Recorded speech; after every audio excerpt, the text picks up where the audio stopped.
Shalom, muy buenos días. Hoy quiero compartirles una historia muy hermosa que se da en la tierra de Sinar, allí donde vivía Nimrod, el cual fue fundador de 4 ciudades, de Erej, Eged, Calná y la más conocida, que es Babilonia. Allí vemos una escena en los tiempos de Nimrod, en donde Abraham reprende y amonesta fuertemente a su padre a raíz de la idolatría. Vamos a irnos al libro de Yasser a leer esta escena y vamos a ir complementando leyendo otros textos de las Escrituras. Sin más rodeos, vamos para el texto en cuestión.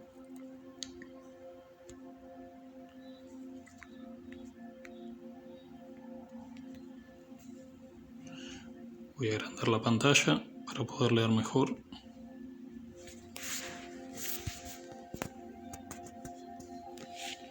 Y vamos a leer desde el versículo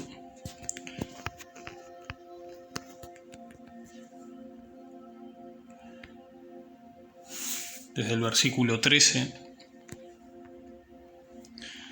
al 49. Para ubicarnos en el contexto, ¿verdad? En capítulos anteriores se menciona que Abraham estaba sirviendo a Noé y al hijo de este, a Sem, por largo tiempo. Y dice en el 13, y en el año 50 de la vida de Abraham, hijo de Taré, este Teraj es Taré, Abraham salió de la casa de Noé y fue a la casa de su padre. Y Abraham conocía a Yahweh, y él caminaba en sus sendas e instrucciones. Y Yahweh, el Todopoderoso, estaba con él. Y Tarej, su padre, era en esos días todavía el capitán del ejército del rey Nimrod. Y aún él seguía a Elohim extraños, es decir, a ídolos. Y Abraham vino a la casa de su padre y vio 12 Elohims parados allí en sus templos. Y la ira de Abraham fue rebullida cuando él vio esas imágenes en la casa de su padre. Y Abraham dijo, como vive Yahweh, estas imágenes no permanecerán en la casa de mi padre. Así Yahweh, quien me creó, me haga a mí, si en el tiempo de 3 días yo no las quiebro todas. Y fíjense en que es comprensible la molestia, la irritación de Abraham. Seguramente les haya pasado a ustedes también. A mí me ha pasado de sentir como un fuego dentro mío, ¿verdad? Cuando voy a determinados hogares o algo que me ha pasado, o ir a ciertos lugares en donde veo eso y la verdad que me molesta, me irrita también. Y continúa en el 18. Y Abraham salió de ellas y su ira quemaba dentro de él. Y Abraham se apresuró y fue de la cámara hacia el patio externo de su padre. Y él encontró a su padre sentado en el patio, y todos sus sirvientes con él. Y Abraham vino y se sentó delante de él. Y Abraham preguntó a su padre diciendo, Padre, dime dónde está el Todopoderoso que creó la tierra y todos los hijos de los hombres sobre la tierra. ¿Y quién nos creó a ti y a mí? Y Taré respondió a su hijo, Abraham, y dijo, He aquí esos que nos crearon a nosotros están todos con nosotros en la casa. Y Abraham dijo a su padre, Mi señor, muéstramelos, por favor. Y Taré trajo a Abraham a la cámara del patio interior, y Abraham vio, y he aquí la cámara completa estaba llena de Elohim de madera y piedra, 12 grandes imágenes y otras menores sin número, es decir, ídolos. Y Tarej dijo a su hijo, He aquí, estos son ellos los que crearon todo lo que ves sobre la tierra y quienes me crearon a mí, a ti y a toda la humanidad. Fíjense en la insensatez de este hombre. Continúa en el 22. Y Tarej se inclinó a sus Elohim, y él después salió de ellos, y Abraham, su hijo, salió con él. Y cuando Abram había salido con ellos, él fue a su madre y se sentó delante de ella. Y él dijo a su madre: He aquí mi padre me ha mostrado los que hicieron el cielo y la tierra, y a todos los hijos de los hombres. Y ahora, por lo tanto, corre y ve por un cabrito del rebaño, y hazlo de carne gustosa, para que yo los pueda traer a los Elohim de mi padre como ofrenda para que ellos coman. Quizás por esto yo sea aceptado a ellos. Y su madre lo hizo así. Y ella fue por un cabrito e hizo carne gustosa de él, y lo trajo a Abram. Y Abram tomó la carne gustosa de su madre y lo trajo delante de los Elohim de su padre, es decir, de los ídolos. Y él se aproximó a ellos para que pudieran comer. Y Tarej, su padre, no sabía de ello. Y Abram vio en el día que él estaba sentado entre ellos, que ellos no tenían voz, ni oído, ni movimiento, y ni uno de ellos podía alargar su mano para comer. Y Abram se burló de ellos y dijo: Seguramente la carne gustosa que yo he preparado no les ha complacido, o quizás era muy poco para ellos, y por esa razón no quisieron comer. Por lo tanto, mañana yo prepararé carne gustosa, fresca, mejor y más abundante que esta, para yo poder ver los resultados. Y fue el próximo día que Abram dirigió a su madre referente a la carne gustosa. Y su madre se levantó y fue por 3 cabritos del rebaño. Y ella hizo una excelente carne gustosa, tal que su hijo estaba complacido. Y ella se la dio a su hijo Abram. Y Tarej, su padre, no supo de esto.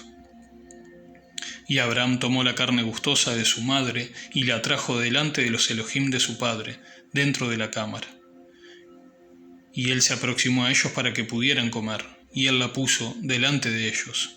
Y Abram se sentó delante de ellos todo el día, pensando que quizás ellos comerían. Y Abram los miraba, y he aquí ellos no tenían voz, ni oído, ni uno de ellos extendió la mano hacia la carne para poder comer. Y en el anochecer de ese día, en la casa, Abram estaba ceñido con el espíritu del Todopoderoso.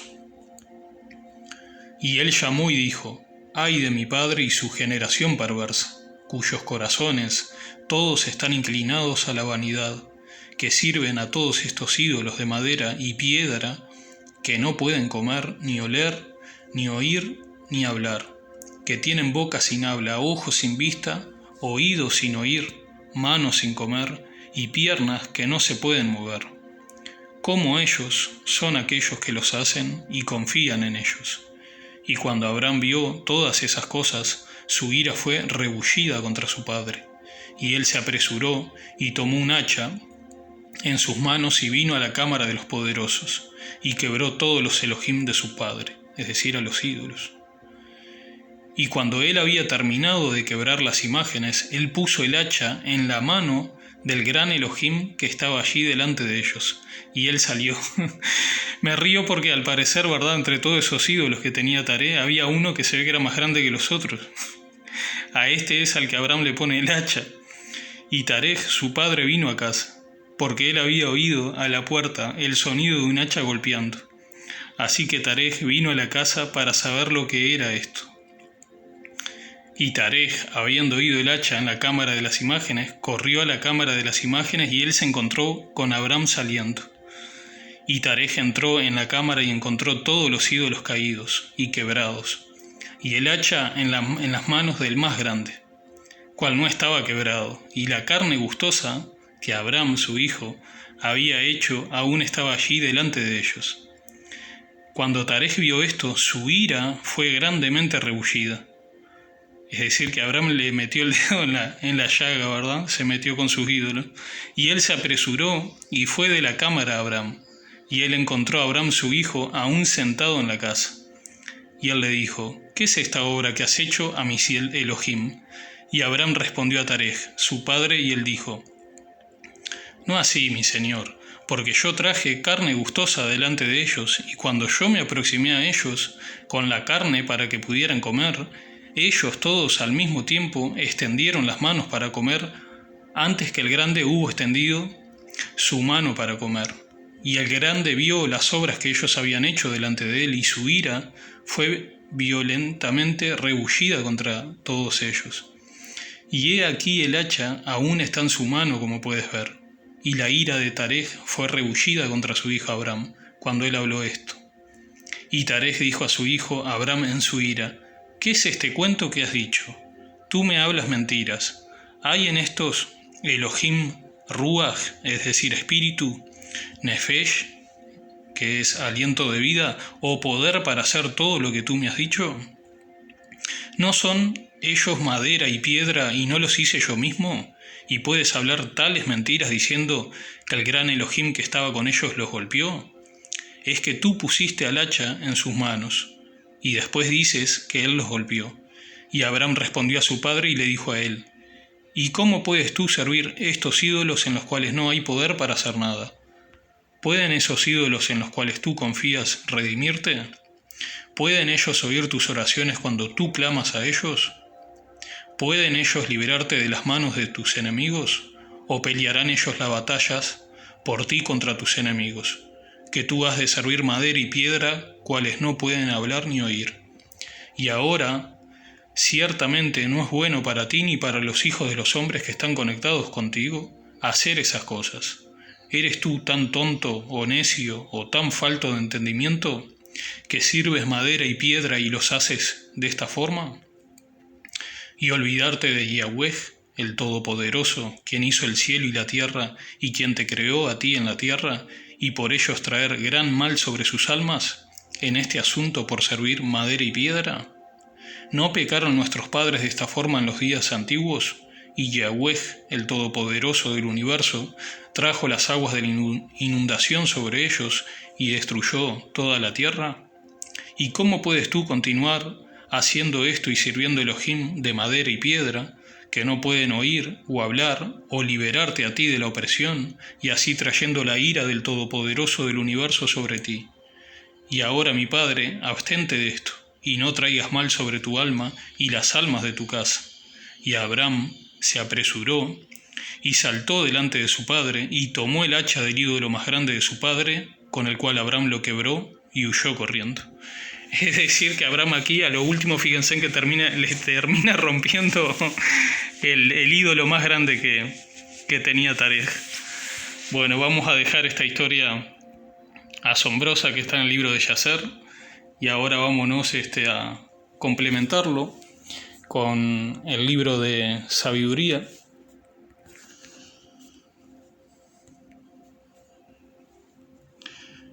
Y vamos a leer el libro de Sabiduría,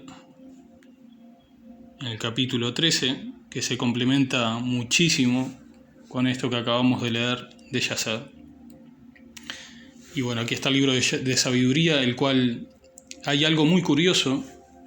Este libro, por lo que he podido leer, no se sabe exactamente la fecha, ¿verdad?, en el cual se escribió, pero lo que sí es cierto, entre todas las fechas que he visto que proponen los eruditos, es que fue entre el 80 a.C.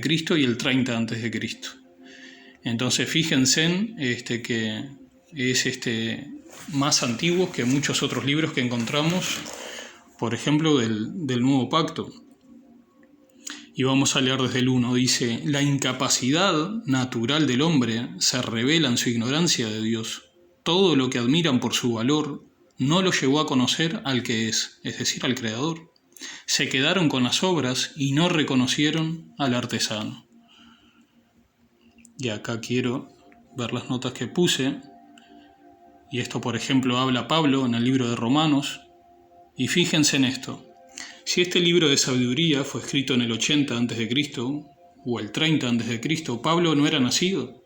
Pero sin embargo Pablo en Romanos, en los primeros capítulos, él habla exactamente de lo mismo que este libro. Quiere decir que Pablo leía este libro de sabiduría y lo conocía. Vamos a continuar desde el 12 en adelante. Consideraron como dioses que gobiernan el mundo, tanto al fuego como al viento, a la brisa, el firmamento estrellado, el agua impetuosa o las luminarias del cielo. Fascinados por tanta belleza, los consideraron como dioses. Pero entonces, ¿no debieron haber sabido que su soberano es todavía más grande? Porque solo son criaturas del que hace que aparezca toda esa belleza. Si estaban impresionados por su fuerza y su actividad, debieron haber comprendido que su Creador es más poderoso aún, porque la grandeza y la belleza de las criaturas dan alguna idea del que les dio el ser. Pero quizás no haya que criticar tanto a esa gente, tal vez se extraviaron cuando buscaban a Dios y querían encontrarlo. Reflexionaban sobre las criaturas que los rodeaban, y lo que veían era tan hermoso que se quedaron con lo exterior. Pero ni aún así están libres de culpa. Si fueron capaces de escudriñar el universo, ¿cómo no descubrieron en primer lugar al que es su dueño? Cuánta más pena dan los que ponen su confianza en cosas muertas, y que dan el nombre de dioses a lo que ha salido de manos humanas: oro, plata cincelada, figura de animales, y hasta la piedra inservible y que un buen día fue esculpida por alguien. Fíjense en que aquí en mis notas puse pasajes de la Biblia que menciona justamente esta amonestación contra la idolatría. No los vamos a leer porque son muchos, pero quiero que, si les interesa, que los revisen. Vamos a cancelar. Tomemos por ejemplo a un leñador. Aserrucha un árbol que no le cueste mucho transportar, raspa cuidadosamente la corteza, luego lo corta con destreza y se hace un mueble cualquiera de uso corriente. Los restos de la obra los emplea para cocer su comida y así recuperar sus fuerzas. Entre los palos que le quedan y que no sirven para nada, divisa uno todo torcido y lleno de nudos. Lo toma y lo va esculpiendo a ratos. Pone en él todo su arte y le da forma humana. A no ser que represente a un vulgar animal, lo pinta de rojo, habiendo recubierto con pasta todos los defectos. Después le prepara en el muro un nicho a su medida, y lo afirma allí con clavos de fierro. Toma sus precauciones para que no se caiga, pues sabe muy bien que su Dios es incapaz de ayudarse a sí mismo. Hay que ayudarlo porque no es más que una estatua. Y sin embargo, ya sea que se trate de sus negocios, ya sea de su matrimonio o de sus hijos, no se avergüenza de dirigirle la palabra a esa cosa sin vida. Para tener salud, invoca un objeto sin fuerza. Para vivir, rinde homenaje al que no vive. Para que lo ayude, se lo pide a esa madera impotente. Antes de un viaje, invoca al que no camina. Para obtener ganancias, para su trabajo, para su arte, recurre a una estatua cuyas manos no tienen la menor habilidad. Un durísimo mensaje, ¿verdad? Y hay más contra la idolatría.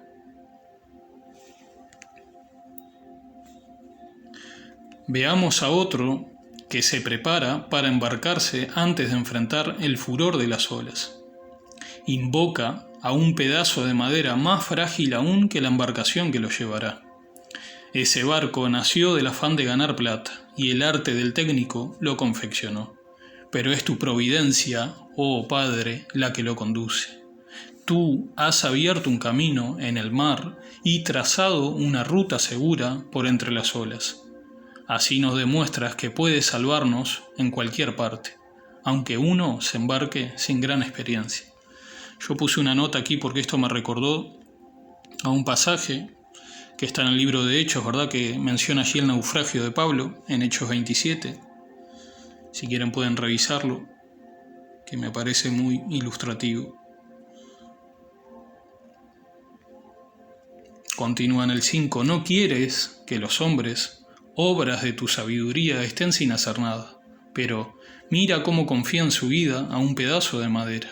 Una balsa les permite atravesar las olas sanos y salvos. Ya antiguamente, mientras perecían los gigantes orgullosos, el justo que llevaba consigo la esperanza del universo se refugió en una balsa. Guiado por tu mano, dejó al mundo la semilla de una nueva humanidad. Y aquí se está refiriendo a Noé, ¿verdad? Y al arca. Bendita sea la madera que fue instrumento de tu salvación. Pero en cuanto al ídolo fabricado y al que lo hizo, que sean malditos ambos, el obrero porque lo hizo, y el objeto porque se le llamó Dios. Ambos son insoportables para Dios, el impío y el producto de su impiedad. La obra será destruida junto con el artesano. Por eso el castigo alcanzará también a los ídolos de las naciones, porque son cosas abominables en el seno de la creación. Hacen caer las almas de los hombres, y los insensatos se dejan seducir.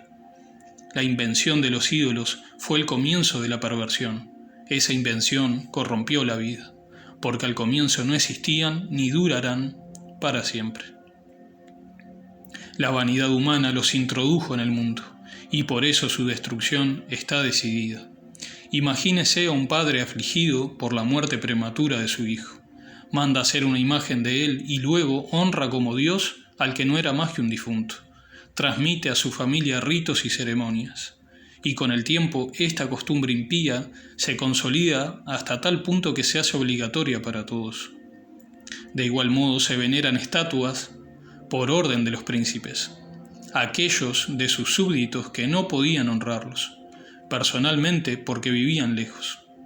Quisieron tener su retrato. Mediante esa imagen podrían venerar al rey como si estuviera presente. El talento del artista hizo que aumentara ese culto entre los que no conocían al soberano. Con el afán de agradarle se las ingenió para representar lo más bello de lo que era. La representación era tan perfecta que la muchedumbre se dejó seducir. Así se llegó rápidamente a ver un Dios en el que se veneraba.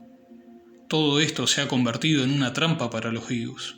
Hombres azotados por la desgracia o sometidos a los poderosos dieron a piedras o a la madera el nombre incomunicable. No les bastó con tal error en el conocimiento de Dios. La ignorancia los llevó a tan grandes contradicciones que llegaron a considerar como normales los peores excesos. Los asesinatos de niños que eran ofrecidos en sacrificio, los ritos secretos, las orgías furiosas y extravagantes, ni el más mínimo recato en sus vidas o en su matrimonio. Uno suprime al otro a traición o lo deshonra por medio del adulterio. Por todas partes solo hay sangre y muerte, robos, fraudes, corrupción, mala fe, revueltas, perjurios, confusión en la gente buena. Olvido de los favores, escándalos, prácticas antinaturales, desórdenes en el matrimonio, adulterio, libertinaje. El culto a los dioses, que ni siquiera merece tal nombre, es el comienzo, la causa y el fin de todo mal. Hay algunos a los que les gusta excitarse hasta el delirio, y entonces entregan falsos oráculos. Otros viven en el mal y llegan hasta el perjurio. Sabiendo que se apoyan en ídolos sin vida, ¿cómo tendrían miedo de que sus falsos juramentos sean castigados? Pero con toda justicia serán castigados por dos motivos. Primero, porque desconocieron a Dios al irse con los ídolos. Segundo, porque cometieron un fraude, al hacer falsos juramentos menospreciando lo que es sagrado. Aunque los ídolos sean impotentes, el castigo reservado a los pecadores alcanzará también a los impíos. Bueno, esto es contundente. Si alguno a estas alturas puede pensar, ¿verdad?, que estos libros que no están en el canon, en algunas Biblias, realmente está bien, me parece que no ha comprendido la riqueza de las Escrituras. Esto curiosamente, ¿verdad?, este libro de sabiduría se encuentra, por ejemplo, en las Biblias católicas. Yo no soy católico, ¿verdad?, no tengo religión, pero la tengo descargada, así como muchas otras Biblias y otros textos, en donde puedo ver asombrosamente cómo todo se entrelaza. Vamos a ir cerrando el libro de sabiduría, vamos a cerrar también el libro de Yacer. Un momentito. Que vamos a abrir ahora el libro de Baruc, en donde entre todo esto podemos...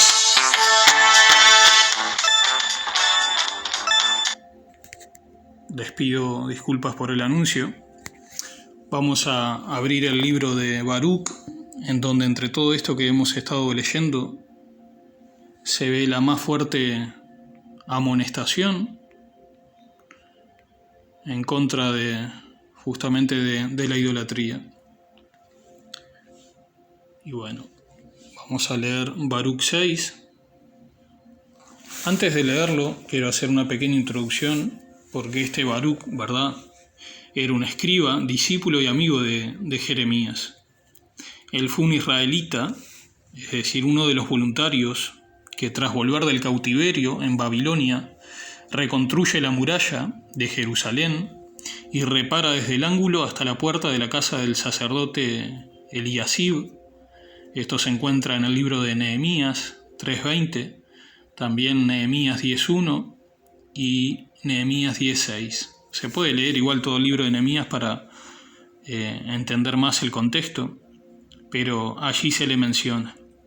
Entonces se le atribuye a él, ¿verdad?, la obra de este libro, pero también he podido ver que en algunas versiones de la Biblia, por ejemplo la Septuaginta, el capítulo 6 de este libro de Baruch aparece con otro nombre. Por ejemplo dice carta de Jeremías. Y para mí tiene todo el sentido, porque si se lee este capítulo 6, da la impresión realmente que allí está escribiendo Jeremías. Nosotros sabemos al leer el libro de Jeremías que él describe, ¿verdad?, a esos israelitas que iban a ser llevados cautivos a Babilonia y que iban a estar 70 años allí, ¿verdad? Este libro de Baruch se descubrió en las cuevas de Qumran, y más o menos creo que fue, si no me equivoco, en el año 1 antes de Cristo. Y bueno, los fragmentos más antiguos que contienen la carta de Jeremías están en griego y fue hallado en la cueva número 7 de Qumran. Vamos a leer antes que esto Jeremías capítulo 29.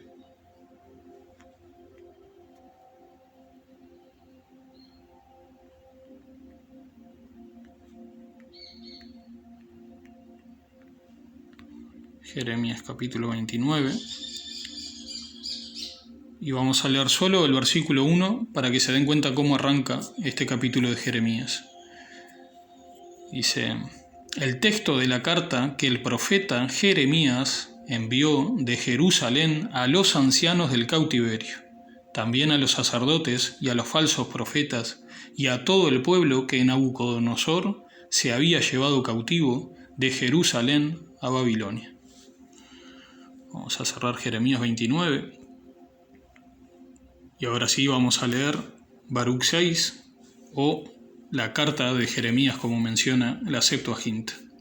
Y esta es la más fuerte amonestación y reprensión que he encontrado de todos los textos hacia la idolatría.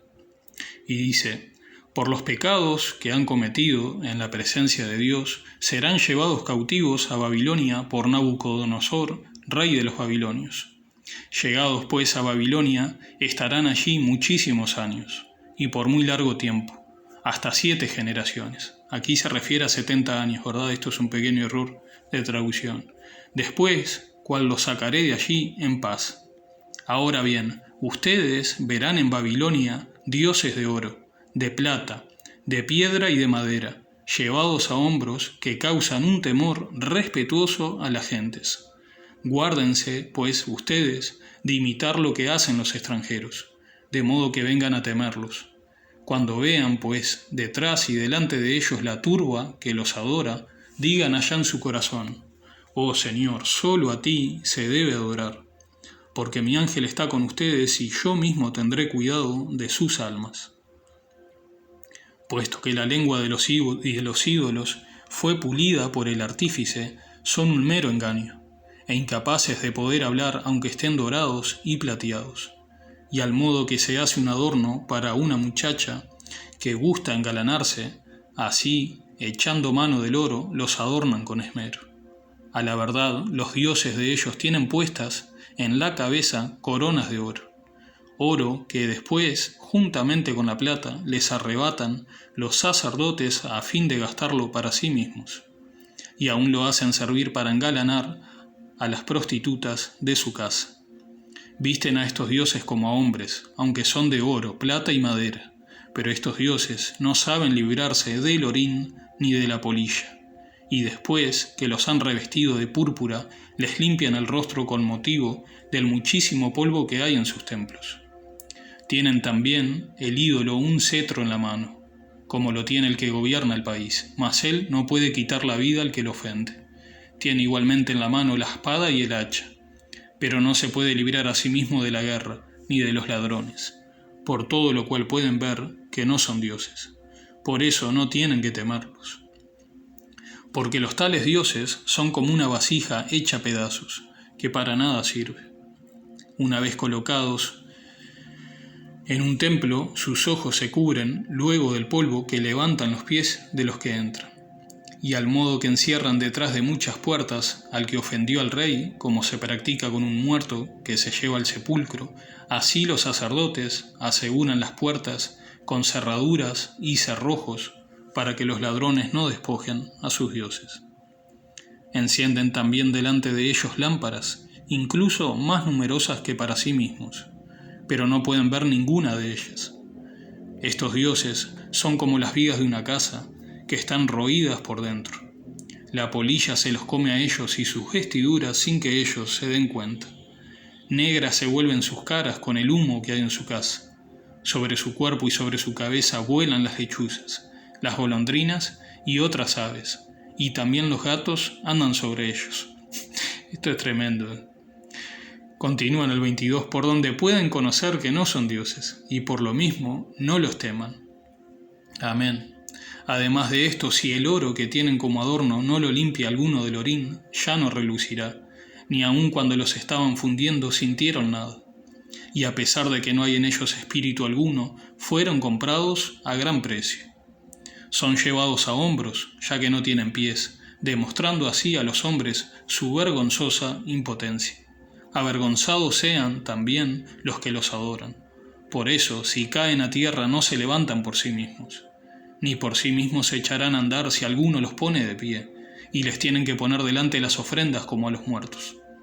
Estas ofrendas las venden y aprovechan sus sacerdotes. También sus mujeres las salan y no dan nada de eso al enfermo ni al mendigo. Las mujeres embarazadas y las que están impuras por sus reglas comen los sacrificios de ellos. Conociendo, pues, por todas estas cosas que no son dioses, no tienen que temerlos. Mas, ¿por qué los llaman dioses? Las mujeres presentan dones a esos dioses de plata, de oro y de madera. Los sacerdotes están sentados en los templos de ellos, llevando rajadas sus túnicas, y rapado el cabello y la barba, y con la cabeza descubierta. Y rugen dando gritos en la presencia de sus dioses, como se practica en un banquete fúnebre. Con los vestidos que quitan a sus ídolos, visten a sus mujeres y a sus hijos. Y aunque a los ídolos se les haga algún bien, no pueden premiar o castigar en ningún caso. No pueden poner a un rey ni quitarlo, y tampoco pueden dar riquezas, ni siquiera una monedita. Si alguno les hace un voto y no lo cumple, ni de esto se quejan. No pueden librar a un hombre de la muerte, ni amparar al débil contra el poderoso. No restituyen la vista a ningún ciego, ni sacarán de la miseria a nadie. No se compadecerán de la viuda, ni serán bienhechores de los huérfanos. Son semejantes a las piedras del monte, esos dioses de madera, de piedra, de oro y de plata. Los que los adoran serán confundidos. ¿Cómo, pues, puede pensarse o decirse que son dioses? Incluso los mismos caldios los desprecian. Cuando ven que uno no puede hablar porque es mudo, lo presentan a Bel, rogándole que lo haga hablar, como si fuera capaz de entender. Ellos que piensan no son capaces de rechazar a dioses que no tienen entendimiento. Las mujeres ceñidas de cordones se sientan en los caminos quemando a flechillo, como si fuera incienso. Y si alguna de ellas, atraída por algún pasajero, ha dormido con él, reprocha a su compañera por no haber sido escogida como ella, y porque no ha sido roto su cinto. Todo lo que se hace en honor de estos dioses es engaño. ¿Cómo, pues, podrá nunca juzgarse o decirse que esos sean dioses? Han sido fabricados por carpinteros y por plateros, y no son otra cosa que lo que quisieron sus artífices. Los artífices mismos de los ídolos duran poco tiempo. ¿Podrán, pues, ser dioses las cosas que ellos mismos se fabrican? No dejan a sus descendientes sino mentira y oprobio. Porque si sobreviene alguna guerra o desastre, los sacerdotes andan discurriendo dónde refugiarse con sus dioses. Como no entienden entonces que no son dioses los que no pueden librarse de la guerra ni sustraerse de las calamidades. Porque siendo como son cosa de madera, dorados y plateados, conocerán finalmente todas las naciones y reyes que son un engaño. Reconocerán que no son dioses, sino obra de las manos de los hombres, y que nada hacen en prueba de que son dioses. Pero, ¿y cómo se conoce que no son dioses, sino obra de las manos de los hombres, y que no hacen nada que sea propio de dioses? Ellos no pueden nombrar a rey alguno en ningún país, ni pueden dar la lluvia a los hombres. No decidirán, ciertamente, los pleitos, ni librarán de la opresión al que sufre injusticias, porque nada pueden. Son como las golondrinas que se quedan entre el cielo y la tierra, porque si se incendia el templo de esos dioses de madera, de plata y de oro, seguramente que sus sacerdotes huirán y se pondrán a salvo, pero ellos se quemarán dentro, lo mismo que las vigas. No opondrán resistencia a un rey o a un ejército. ¿Cómo pues puede creerse o admitirse que sean dioses? No se librarán de ladrones ni de salteadores, esos dioses de madera y de piedra, dorados y plateados. Seguramente aquellos pueden más que ellos, y les quitarán el oro, y la plata, y el vestido de que están cubiertos, y se marcharán sin que los ídolos puedan defenderse a sí mismos. De manera que vale más un rey que muestra su poder, o cualquier mueble útil en una casa, del cual se precia el dueño, o la puerta de la casa, que guarda lo que hay dentro de ella, que los falsos dioses.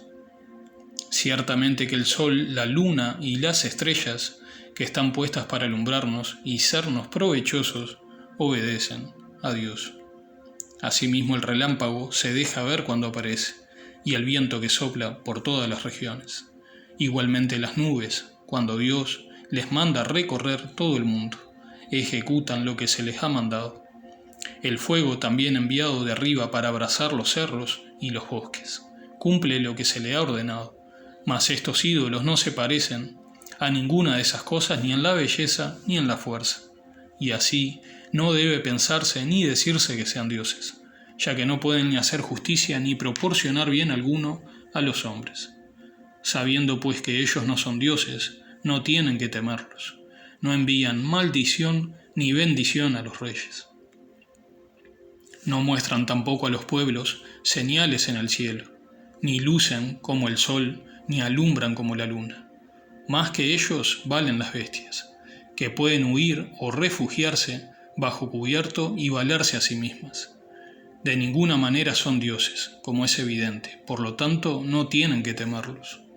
Porque así como no es un buen guardián de un melonar un espantapájaros, así son sus dioses de madera, de plata y de oro.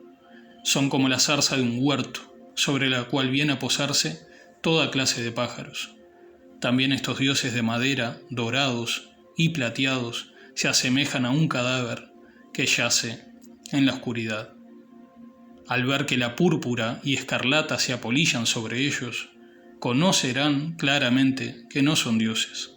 Ellos mismos son devorados al fin por la polilla y pasan a ser la vergüenza de su país.